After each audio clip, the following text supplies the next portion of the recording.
لا الہ الا اللہ پڑھ لا الہ الا اللہ۔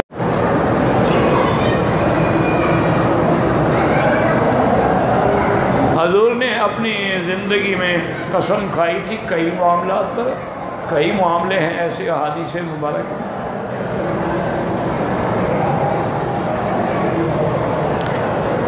اگر کوئی آدمی طواف کے نفل تو نہیں ہوتے، طواف کی 2 رکعت واجب ہوتی ہے، یہ نفل تو تم لوگوں نے بنایا ہوا ہے نا۔ جب آدمی نے طواف کر لیا تو نفل بھی واجب بن گیا، تو 2 رکعت واجب الطواف ہے۔ اگر مغرب کی اذان کے بعد نماز سے پہلے وہ 2 رکعت پڑھ لے جائز ہے۔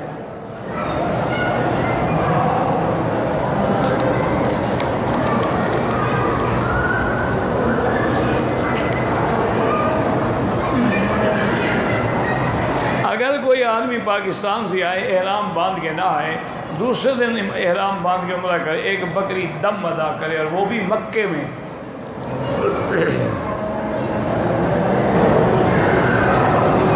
میں مکے سے جدے جاؤں گا، پھر مدینے جاؤں گا، واپسی میں جدے آؤں گا، پھر عمرہ ضروری نہیں ہے۔ یاد رکھیں، عمرہ ضروری تب ہوتا ہے جب سفر اول مکہ ہو، کہ پہلے تم نے مکے آنا۔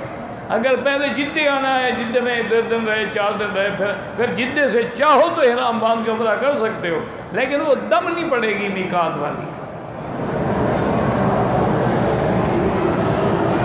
افضل یہ ہے کہ تہجد کی 4 رکعتیں ایک سلام سے پڑھی جائیں، چونکہ حدیث مبارک میں بی بی عائشہ صدیقہ رضی اللہ تعالیٰ عنہ سے روایت ہے، جب پوچھا گیا تو آپ نے فرمایا کہ آپ 8 رکعت پڑھتے تھے، اور یسقان یصلی اربعا اور 4 رکعت کر کے پڑھتے تھے۔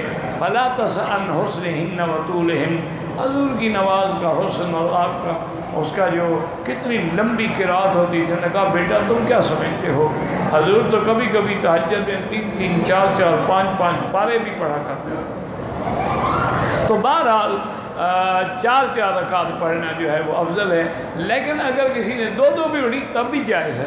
اچھا، کسی کو اتنا ٹائم ہی نہیں ملا کہ اذان سے پہلے وقت ہی اتنا ہے کہ 2 رکعت پڑھ سکتے ہیں، وہ بھی پڑھ لے تاکہ تہجد میں شمار تو ہو جائے نا۔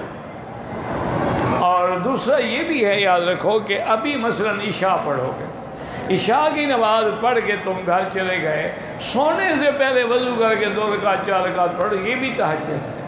تہجد کے لیے نیند کرنا ضروری نہیں ہوتا، یہ لوگوں کو غلط فہمی ہے کہ جی پہلے سو جائیں، اٹھے گا تو تہجد پڑھے گا، بے وقوفی والی بات۔ عشاء کے بعد جتنی نفل پڑھو گے سب تہجد ہے، لیکن اس کا افضل وقت وہی آخری حصہ ہے رات کا، کہ آخری حصے میں چونکہ اللہ تبارک و تعالی نزول اجلال فرماتے ہیں آسمان دنیا پہ، اور اللہ خود فرماتے ہیں کہ ہے کوئی مانگنے والا جس کی میں آرزو اور درخواست پوری کروں، تو وہ رحمت کا گھڑی ہے، رحمت کا وقت ہے۔ اور مومنوں کی شان یہ ہے کہ وَبِالْأَسْحَارِ هُمْ يَسْتَغْفِرُونَ، کہ وہ سحر کے وقت میں استغفار کرتے ہیں۔ سورۃ یاسین پڑھ کے ثواب بھیجے، کوئی منع نہیں، لیکن یہ قبروں پہ بیٹھ کے پڑھانا جو ہے یہ ثابت نہیں۔ آپ خود پڑھیں، گھر میں بیٹھ کے پڑھیں اور دعا کریں اللہ اس کا ثواب فلاں کو عطا، یا تمام اس قبرستان والوں کو عطا فرما، کوئی کمی تھوڑی ہے ثواب میں۔ اگر حیض کی وجہ سے عورت نے 10 11 12 کو طواف نہیں کیا، وہ جب پاک ہو طواف کرے، اس پہ کوئی دم نہیں، یعنی وہ 13 کو پاک ہو، 14 کو ہو، 15 کو ہو، لیکن طواف زیارت کے بغیر وطن نہیں جا سکتی، ورنہ وہ پھر حلال نہیں ہوگی اپنے شوہر پہ۔ انتظار کرے، جب حیض بند ہو، پاک ہو، غسل کرے، طواف کرے، پھر جائے۔ یار آج کل تو کوئی بڑا مسئلہ ہی نہیں ہے، آج تو حج کے آنے سے پہلے جس بی بی نے حج پہ آنا ہے وہ کسی اچھی معتمد لیڈی ڈاکٹر سے مشورہ کر کے دوائیں لے لے، اور حج سے پہلے اس کو کھانا شروع، یہ جو ہماری بیٹی یہیں آگے شروع کر دیتے ہیں کھانا، یہ تو مصیبت بن جاتا ہے، نہ بند ہوتا ہے، نہ رکتا ہے، نہ آتا ہے۔ پہلے لیڈی ڈاکٹر سے مشورہ کریں اور اس کے اجازت اس کے مطابق استعمال کریں تاکہ ان دنوں میں حیض نہ آئے اور تمہارے احکام پورے ہو جائیں۔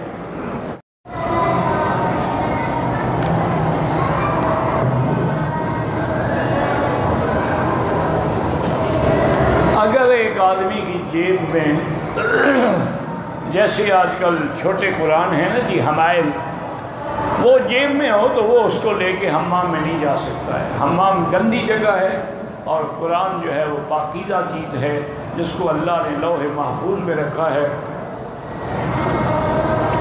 بل ہوا قرآن مجید فی لوح محفوظ، اسی طرح فرمایا فی کتاب مکنون لا یمسہ الا المطہرون۔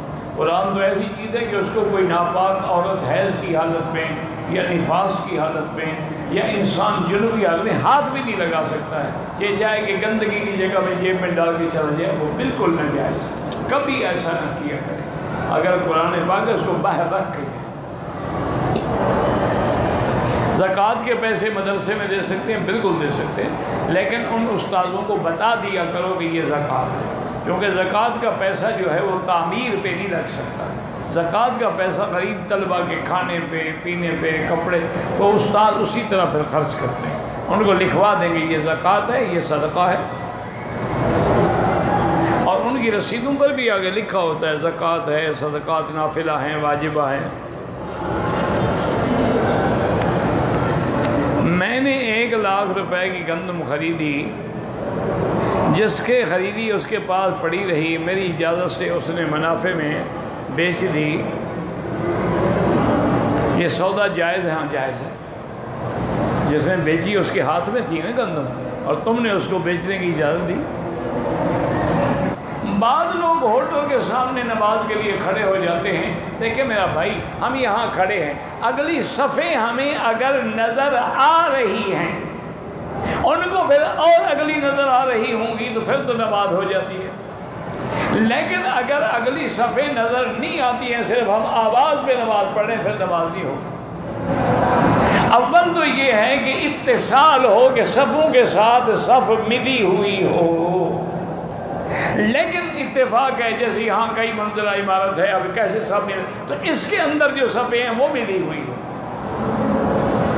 اور یہ گویا کہ عمارت مسجد الحرام کے مسجد کی حدود میں داخل ہے، پہلی منزل دوسری اور تیسری ہے، چوتھی، لیکن اگر ہم باہر ہیں پھر اگلی صفوں کو دیکھنا پڑے گا، نظر آ رہی ہیں تو تمہاری جماعت کے ساتھ نماز ہو جائے گی، اور نہیں آ رہی ہے، صرف آواز آ رہی ہے، یا کوئی آدمی اپنی کمرے میں بیٹھ کے ٹیلی ویژن کھول دے تو ٹیلی ویژن پہ تو امام صاحب بھی نظر آ رہے ہیں، وہ نماز نہیں ہوتی۔